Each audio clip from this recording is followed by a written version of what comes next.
Boa noite. Essa é uma apresentação da AV3 da disciplina Processo Penal 2 da Universidade Unijorge, tendo como professora Rafaela Alba. Será apresentado o caso de Kátia Vargas. Como todos sabem, esse foi um caso que levou repercussão nacional, né, e foi muito discutido, muito debatido, sobre essa questão, né, de um acidente de trânsito que, após a morte, né, de dois irmãos e o acidente gravíssimo, né, levando a óbito esses dois jovens, e Kátia Vargas foi inocentada, né, que levou anos, né, o julgamento. Kátia Vargas, ela ficou conhecida pelo seu envolvimento em um caso de trânsito ocorrido em 11 de outubro de 2013, em Salvador, né, Bahia, Brasil. Na ocasião, ela estava dirigindo o seu carro e teria se envolvido em uma discussão do trânsito, né, com dois irmãos, Edivaldo e o Emanuel. E durante essa discussão, né, os irmãos em uma motocicleta, eles acabaram colidindo, né, com um poste, né, no bairro de Ondina, na orla de Salvador, e eles morreram no local. A versão apresentada por Kátia Vargas é que eles teriam perdido o controle da motocicleta e colidido por conta própria. No entanto, testemunhas e peritos afirmaram que o carro de Kátia teria tocado a moto, né, levando ao acidente fatal. Ou seja, se não tivesse havido esse toque, provavelmente eles estariam vivos, né? O caso, assim como eu já repeti anteriormente, ele ganhou bastante repercussão na mídia, né, e gerou polêmica, né? Kátia Vargas, ela foi presa preventivamente, tá, em 2013, e foi denunciada pelo Ministério Público por duplo homicídio, triplamente qualificado por motivo fútil, impossibilidade de defesa das vítimas e utilização de recurso que impossibilitou a defesa. No dia do acidente de trânsito, em que duas pessoas morreram, ocorrido, né, em 2013, né, Kátia Vargas ela foi detida pelas autoridades para prestar esclarecimentos sobre o incidente. Não houve prisão em flagrante. No entanto, ela não foi presa, né, em flagrante, repetindo. O que ocorre quando a pessoa é detida imediatamente após cometer um crime ou quando é encontrada na posse de objetos, armas ou substâncias ilícitas. No caso de Kátia Vargas, foi decretada a prisão preventiva, que é uma medida cautelar de natureza excepcional aplicada durante o processo penal, quando há indícios suficientes de autoria e prova da materialidade do crime, além da presença de elementos que justifiquem a necessidade da prisão para garantir a ordem pública, a instrução criminal ou a aplicação da lei penal.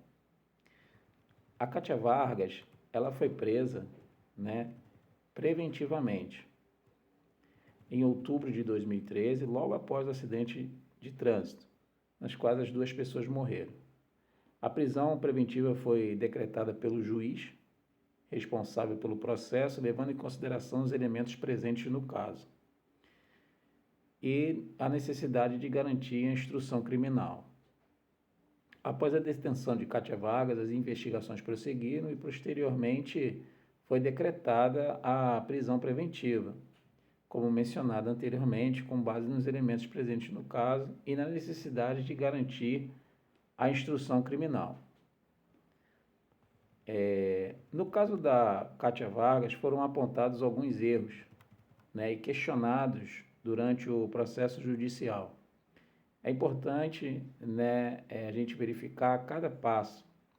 Primeiro foi a questão da fragilidade das provas, né, que durante o julgamento questionou-se, né, a fragilidade das provas apresentadas pela acusação, né. Apesar de testemunhas e peritos, né, terem apresentado versões conflitantes, não havia provas conclusivas, né, de que Kátia Vargas teria causado intencionalmente o acidente, né. A gente vê alguns exemplos, né, que peritos, né, do Estado, né, não fizeram uma simulação, né, do acidente fatal, né, corretamente, né, colocaram somente uma pessoa na moto, a moto que usaram não era a moto do modelo, né, das vítimas, enfim, vários erros, né. Ela foi acompanhada após o acidente para um hospital, né, ela foi para um hospital particular em vez de ir para o hospital do estado, né, para, né, ser documentado de forma oficial, né, que era o estado procurando, né, como é que eu vou dizer assim, ressaltar, né, a prova, né, contradições nos depoimentos, houve contradições no depoimento das testemunhas, o que gerou dúvida sobre a veracidade dos relatos, né. Isso enfraqueceu a sustentação de acusação e levantou questionamentos, né, sobre a culpabilidade da Cátia Vargas, né. Controvérsias também houve, né, na análise pericial. Essa análise ela foi alvo de críticas e questionamentos. Alguns especialistas questionaram a forma de como as perícias foram conduzidas e interpretadas, levando dúvidas sobre a conclusão do que houve contato com o veículo de Kátia e a motocicleta das vítimas. E também vemos também alguns possíveis vícios processuais, né? Foram levantadas alegações de vícios processuais durante o julgamento original, o que pode ter influenciado a decisão do júri. Esses possíveis vícios, né, levaram ao recurso do Ministério Público e à determinação de um novo julgamento no Tribunal de Justiça da Bahia, né? O processo criminal, né, envolvendo, né, Cátia Vargas, esse caso todo, né, que houve grande repercussão, ele passou por diversas etapas, né, incluindo investigações, audiências e julgamento. Mas em 2017 ela foi a julgamento pelo Tribunal do Júri, sendo absolvida das acusações de duplo homicídio qualificado.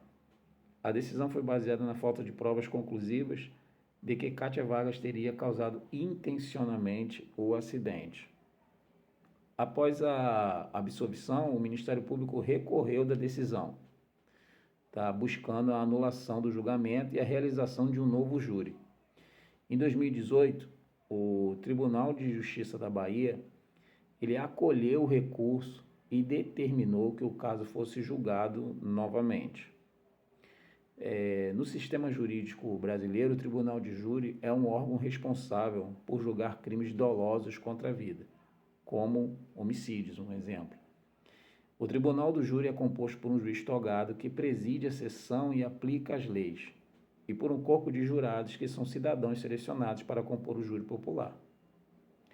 No caso de Cátia Vargas, a decisão sobre sua culpa ou inocência foi submetida ao Tribunal do Júri.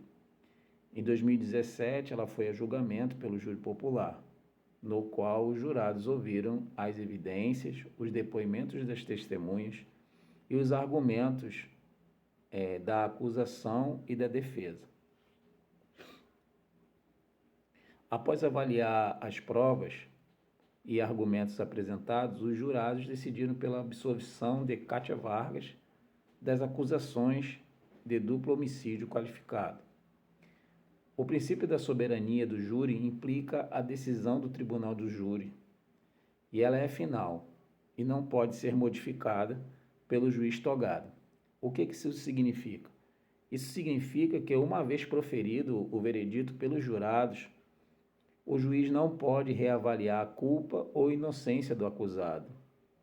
No entanto, é importante ressaltar que o Ministério Público tem o direito de recorrer à decisão do júri, buscando a anulação do julgamento e a realização de um novo júri, né, caso ele entenda que houve algum vício no processo, né? Então, a gente entende que, mediante a tudo isso, né, houve um tribunal de júri e que Cátia Vargas acabou sendo absolvida, né, desse incidente, né, esse acidente trágico que levou à morte dos dois rapazes, né? Então, segue aí o vídeo. Obrigado pela oportunidade e busca, assim, obter uma boa nota no trabalho. Obrigado.